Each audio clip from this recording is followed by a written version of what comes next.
ओम श्री गणेशाय नमः। ओम ह्रीम नमः। हम तंत्र में बात कर रहे हैं कि तंत्र में बहुत सारी चीज़ें हैं, दिशाओं का ध्यान रखना होता है, आसन का, गुरु का, माला का। तो आज हम बात करेंगे माला के बारे में। माला तरह तरह की होती हैं जो आप यूज़ कर सकते हैं। जिस तरह की आप किस देवी देवता की पूजा करते हैं उस तरह से मालाएं भी आपकी अलग अलग होती हैं। कोई रुद्राक्ष की माला यूज़ करता है, कोई तुलसी की माला यूज़ करता है, कोई किसी पत्थर की होती है, स्फटिक की होती है, अलग अलग तरह की मालाएं होती हैं। कोई हकीक की भी यूज़ करता है। तो माला एक महत्वपूर्ण क्रिया है। मंत्र साधना के अंतर्गत माला का अपना विशेष स्थान है। मालाएं भी कई प्रकार की होती हैं और भिन्न भिन्न वस्तुओं से बनी मालाओं का अलग अलग महत्व होता है। आचार्यों ने सिद्धि के लिए माला का विशेष नियम बनाया है।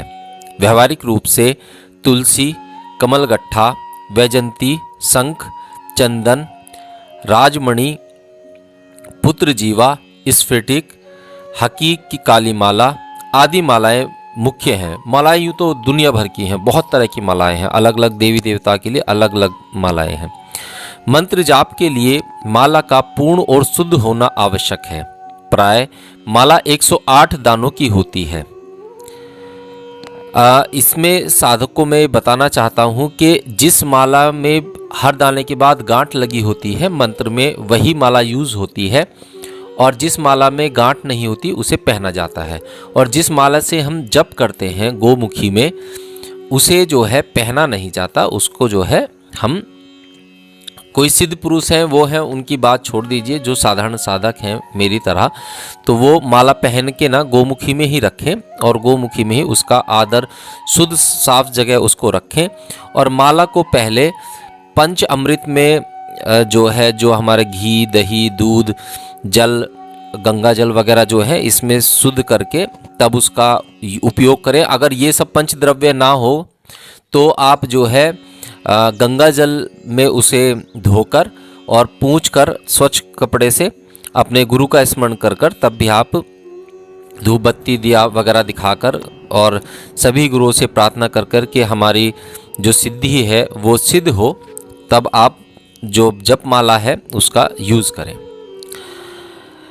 अब बात करते हैं दिशा का चुनाव। कुछ साधनाएं पूरब की तरफ को मुँह करके होती हैं, कुछ पश्चिम को तरफ होती हैं। जैसे बटुक भैरव की है, वो हमारी पश्चिम की तरफ को और संध्या काल में होती हैं। संध्या में पूर्व की ओर मुख करके बैठने का मूलभूत कारण यह है कि भगवान आदित्य पूर्व की ओर उदय होते हैं। सूर्य अग्नि के प्रतीक है तथा शक्ति का अपार भंडार है। सूर्य की हर शक्ति किरण आरोग्यता की प्रतीक है। सूर्य से शक्ति को आकर्षित करने के लिए आवश्यक है कि उसकी ओर मुख किया जाए। सूर्य संध्या काल में पश्चिम की ओर चले जाते हैं, अतः संध्याकालीन साधना पश्चिम विमुख होकर की जाती है। साधना स्थल पर परिवार के सदस्यों का आना जाना कम होना चाहिए। ऐसी जगह का चुनाव करें जहां पर कोई ना आता जाता हो, कोई एकांत कमरा हो, स्टोर हो, कुछ भी हो जहां पर आप एकांत ध्यान लगा सकें। आत्मिक उत्थान में उपवास का भी बहुत महत्व है।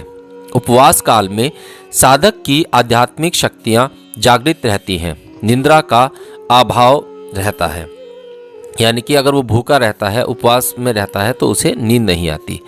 यह भी एक प्रकार की घरेलू तपस्या है। इससे हमारी सोई हुई शक्तियां क्रियाशील रहती हैं। नवीन विचारों का उदय, मन में प्रसन्नता, स्वस्थ शरीर, विवेक बुद्धि का विकास होता है। एक क्रमबद्ध जीवन जीने का प्रतीक प्रेरणा मिलती है। विषय भोगों की जकड़न से मुक्ति होने की इच्छा जागृत होती है। उपवास मन को गीली मिट्टी के समान बना देता है। उपवास के साथ स्वाध्याय, चिंतन, ध्यान आदि की जो साधनाएं की जाती हैं, उनकी अमिट छाप मन पर पड़ती है। उपवास की अग्नि मन को पिघला देती है। उस समय अपना जैसा भी आकार बनाना चाहे बन जाता है। उपवास के दिन जो साधक अपनी सकाम साधना करते हैं, उनकी इच्छा पूर्ति अवश्य होती है।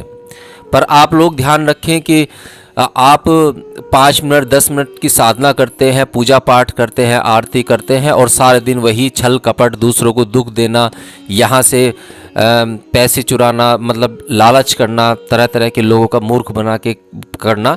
तो इस तरह से कहा गया है कि ये राख में हवन करने के समान है। देखते हैं ना, हवन करते हैं तो हवन कुंड में अग्नि जली हुई होती है और उसी से उस हवन को जो है ग्रहण करते हैं सभी देवता। परंतु अगर आप इस तरह के आचरण करते हैं कि दूसरों को धोखा देते हैं और पापाचार करते हैं, तो आपका जो हवन है या जो आपका दिनचर्या है, जो आपके पुण्य हैं, वो हवन में राख के समान है, यानी कि उसमें अग्नि नहीं जलेगी। उसका कोई फ़ायदा नहीं है कि आप 15 मिनट 1 घंटा तो साधना कर रहे हैं और बाकी के 23 घंटे आप पापाचार में लगे हुए हैं। ब्रह्मचर्य, संयम, काम पर नियंत्रण आदि चाहे जो यह आशीर्वाद भी प्राप्त हो सकता है। रिद्धि सिद्धियों का एक यही मार्ग है। हमारे आंतरिक शत्रु जो हमें दिन रात घुन की तरह खाते रहते हैं और शारीरिक शत्रु जो आत्मिक दृष्टि से खोखला बना देते हैं, उन पर विजय प्राप्त करना भी सरल हो जाता है। उपवास के समय की गई साधना शीघ्र फलदायी होती है। उसकी एक अमिट छाप मानसिक क्षेत्र पर अंकित हो जाती है। साधक का जीवन उसी ओर अग्रसर होता है। प्राणायाम, ध्यान, योग, समाधि व मंत्र सिद्धि में उपवास एक सहायक साधन है। अन्य तपों की तरह उपवास भी एक तप है, जिसकी अग्नि में जलकर मन पर जमे मैल उखड़ते हैं साधक स्वर्ण के समान निखर उठता है। इंद्रिय निग्रह का एक नाम संयम है। संयम का अर्थ शक्ति अपव्यय को रोकना है। हमारे शरीर में ईश्वर प्रदत्त असंख्य शक्तियाँ भरी पड़ी हैं। उसका अगर उचित रीति से उपयोग किया जा सके तो हर व्यक्ति महान कार्यों को संपादित कर सकता है। शक्ति नाश का मार्ग इंद्रियां हैं। इनका यदि असंयम रहा तो हमारी सारी सामर्थ्य की बर्बादी हो जाएगी और शारीरिक, मानसिक, आत्मिक हर दृष्टि से हमारा उत्थान नहीं हो पाएगा। सफलता उससे स्वयं किनारा कर जाएगी। इसके विपरीत जो संयम पालता है वह शक्तियों का संचय करता है। इससे वह अपनी साधक शक्तियों के अथाह भंडार को सुरक्षित रखता है और किसी भी दिशा में आशानुकूल सफलता प्राप्त कर सकता है। मंत्र साधना का मूल उद्देश्य अपनी गुप्त शक्तियों को जागृत करके अभिष्ट की पूर्ति करना है। जो साधक इनका पूर्ण रूप से पालन करता है वह सिद्धि के मार्ग को प्रशस्त करने में सफल हो जाता है। उपेक्षा करने वाले की सिद्धि उपेक्षित ही रहती है। इंद्रियों को यदि मनमानी करने दी गई तो सिद्धि में व्यवधान आना स्वाभाविक है। अगर साधना की शक्ति के व्यय को रोकना है तो मौन रहना हमें सीखना होगा। मौन रहने का अभ्यास करना बिल्कुल आवश्यक है। मौन शक्ति की सुरक्षा करने में सक्षम है। शारीरिक अंगों में स्फूर्ति, मानसिक शक्तियों में वृद्धि और बुद्धि का विकास होता है और आत्मबल बढ़ता है। यह सभी शक्तियाँ साधक के विकास के लिए बहुत ज़्यादा आवश्यक होती हैं। यदि इनका अभाव हो गया तो जीवन असफलता की ओर ही जाएगा। जिस प्रकार बैटरी चार्ज करने से उसे पुनः काम में लाया जा सकता है, उसी प्रकार शरीर में विद्युत कम होने लगती है तो उसे पुनः प्राप्त करने के लिए मौन रूपी चीज़ों की आवश्यकता होती है। मौन व्रत भी साधक का आवश्यक अंग है। मौन रहना शक्ति संचय की साधना है। मौन सिर्फ हम बोलकर ही नहीं रह सकते, उसके साथ साथ हमें अपना फ़ोन भी रखना होगा। जो हमारे विचार मन में चलते रहते हैं उससे भी मौन होना होगा और हम इशारों से बात करते हैं उससे भी। मौन का मतलब है पूर्णतः मौन। ना विचारों को हम बोलने दें, ना अपने फ़ोन को बोलने दें, क्योंकि इन्हीं में सबसे ज़्यादा हमारा जो ऊर्जा है, शक्ति है, वो बेकार होती है। उपवास, ब्रह्मचर्य, व्रत, सादा भोजन आदि अनेक साधन हैं जिनका उपयोग साधना काल में किया जाता है।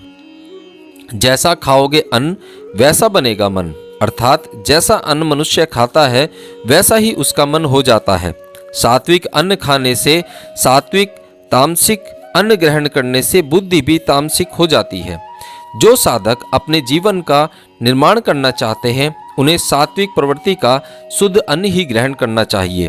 कारण दुख सुख व बंधन से मुक्ति का यही कारण है। अस्वस्थ मन से ही चिंता, निराशा, शोक, दुख, कलह, काम, कलेश, ईर्ष्या, द्वेष, क्रोध, मोह, लोभ आदि दुर्भावनाएं उत्पन्न होती हैं। स्वच्छ मन इन वृत्तियों के लिए बंजर भूमि सिद्ध होता है और इसके लिए आहार की आंतरिक पवित्रता अत्यंत आवश्यक है। जिनकी जिह्वा प्रसन्नता से जल गई है उसके हाथ प्रतिग्रह से जले हुए हैं, और जिनका मन पर स्त्री के चिंतन से जलता रहता है उन्हें भला सिद्धि प्राप्त हो सकती है? कभी नहीं। मंत्र साधना में सफलार्थ आहार शुद्धि को एक आवश्यक अंग माना गया है। इसकी उपेक्षा किए जाने पर साधना में व्यवधान आएगा।